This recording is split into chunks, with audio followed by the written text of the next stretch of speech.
मंदिर जाने के एक नहीं अनेक हैं लाभ। प्रतिदिन पूजा करने से मिलते हैं ये 36 लाभ। भगवान के प्रति हर व्यक्ति की श्रद्धा होती है, इसलिए तो जब भी हम किसी मुसीबत में होते हैं तो सबसे पहले भगवान को याद करते हैं। हर हिंदू परिवार में प्रतिदिन देवी देवताओं की पूजा की जाती है, लेकिन घर पर पूजा पाठ के साथ ही मंदिर भी जाना चाहिए। प्रतिदिन मंदिर जाकर पूजा दर्शन करने के एक दो नहीं बल्कि 36 लाभ हैं, और इन लाभों को शास्त्रों के साथ ही वैज्ञानिक आधार पर भी लाभकारी माना गया है। लेकिन उससे जानने से पहले अगर आप भी चाहते हैं कि माता रानी का आशीर्वाद आप पर बना रहे तो इस वीडियो को एक लाइक करें और चैनल को सब्सक्राइब कर ले और कमेंट बॉक्स में जय माता दी जरूर लिखें। नंबर 1, मंदिर जाने से सुबह ब्रह्मा मुहूर्त में उठने का नियम बनता है। सुबह जल्दी उठने से हम अपने नित्य कर्म जैसे उषापान, शौच, दंत धावन, स्नान आदि से निवृत्त हो जाते हैं। नंबर 2, अपने घर के निकटम मंदिर तक पैदल चलकर जाने से हमारा भ्रमण व्यायाम होता है, प्राणवायु मिलती है और उगते हुए सूर्य की दिव्य लालिमा का अवलोकन होता है। नंबर 3, मंदिर की घंटी को 7 सेकंड की बजाने से और इसकी टनकार पर ध्यान केंद्रित होने से हमारा मन सभी सांसारिक विषमताओं से हटकर प्रभु के चरणों में अर्पित हो जाता है। नंबर 4, मंदिर में भगवान को अर्पित सुगंधित फूलों की खुशबू से स्वास्थ्य लाभ मिलता तथा उत्साह वर्धन होता है। नंबर 5, मंदिर में अर्पित भिन्न भिन्न फूलों के विविध रंगों से हमारे को सुकून मिलता है। नंबर 6, मंदिर में कपूर, अगरबत्ती और धूप की दिव्य सुगंध से हमारी प्रतिरोधक क्षमता बढ़ती है और नकारात्मकता समाप्त होती है। नंबर 7, मंदिर में हम अपने जीवन के उद्देश्यों को दोहराते हैं और ईश्वर से सफलता का आशीर्वाद मांगते हैं। नंबर 8, सुबह उठते ही हम उस दिन की कार्य सूची लिखते हैं और उसे मंदिर लेकर जाते हैं। वहां उन सभी कार्य को पूरा करने के लिए कठोर परिश्रम का संकल्प भी लेते हैं। नंबर 9, जब हम मंदिर में आरती और कीर्तन के दौरान ताली बजाते हैं तो हमें इस एक्यूप्रेशर से स्वास्थ्य लाभ मिलता है। नंबर 10, आरती में बजाई जाने वाली छोटी घंटी से हमारा पित्त दोष संतुलित होता है। शायद इसी कारण से गौमाता के गले में भी घंटी बांधी जाती है, क्योंकि ये सर्वमान्य है कि गाय में पित्त ज्यादा होती है। नंबर 11, आरती के दौरान चालीसा के जाप से हमारी वाणी में दिव्यता आती है। ओम के उच्चारण से हमारा चित्त एकाग्र होता है। नंबर 12, आरती के बाद शंख बजाया जाता जो श्रद्धालुओं के लिए बहुत सुखदायी तथा स्वास्थ्यवर्धक है। नंबर 13, आरती के बाद हम भारत माता की, गंगा मैया की जय बोलते हैं, जिससे हमारी देशभक्ति जागृत होती है।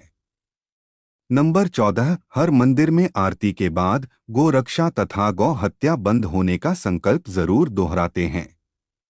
नंबर 15, आरती के बाद हम ज्योत पर अपना हाथ घुमाकर अग्नि स्पर्श करते हैं। इससे हमारी कोशिकाओं को दिव्य उष्णता मिलती है और हमारे भीतर पल रहे सभी जीवाणु संक्रमण समाप्त हो जाते हैं।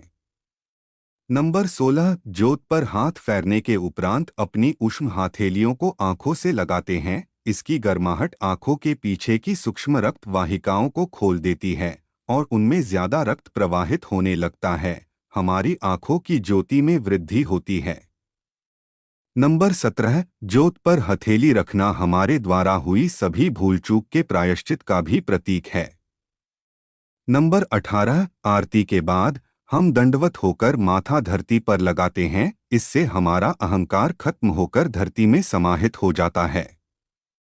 नंबर 19, मंदिर में भगवान के दर्शन के बाद हमें तुलसी, चरणामृत और प्रसाद मिलता है। चरणामृत एक दिव्य पेय प्रसाद है जिसे गाय के दुग्ध, दही, शहद, मिश्री, गंगाजल और तुलसी से बनाकर विशेष धातु के बर्तन में रखा जाता है। आयुर्वेद के मुताबिक यह चरणामृत हमारे शरीर के तीनों दोषों को संतुलित रखता है। नंबर 20, चरणामृत के साथ दी गई तुलसी हम बिना चबाए निगल लेते हैं, जिससे हमारे सभी रोग ठीक हो जाते हैं।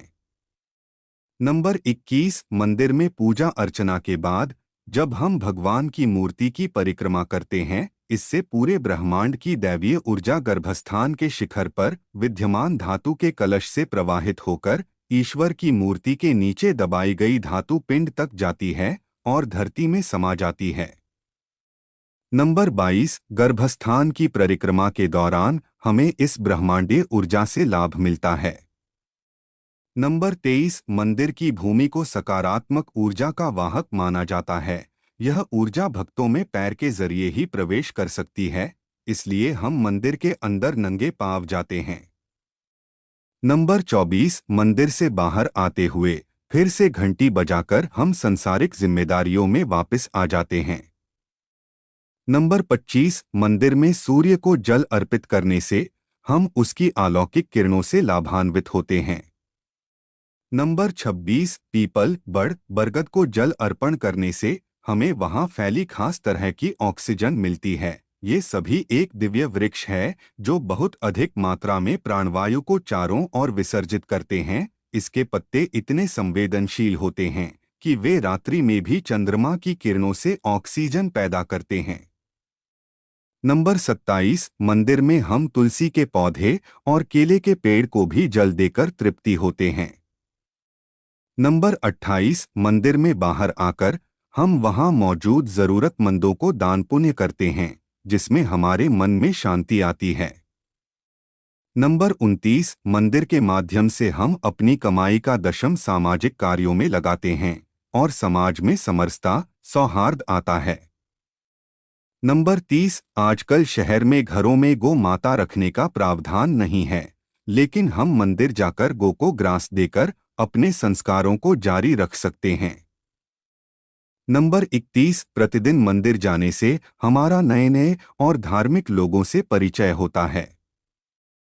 नंबर 32, मंदिर जाने से हमारी सामाजिक प्रतिष्ठा भी बढ़ती है। नंबर 33, मंदिर जाने से वहां के पुरोहित से आशीर्वाद मिलता है और हमें पंचांग आदि जैसी कई जरूरी सांस्कृतिक जानकारी मिलती है।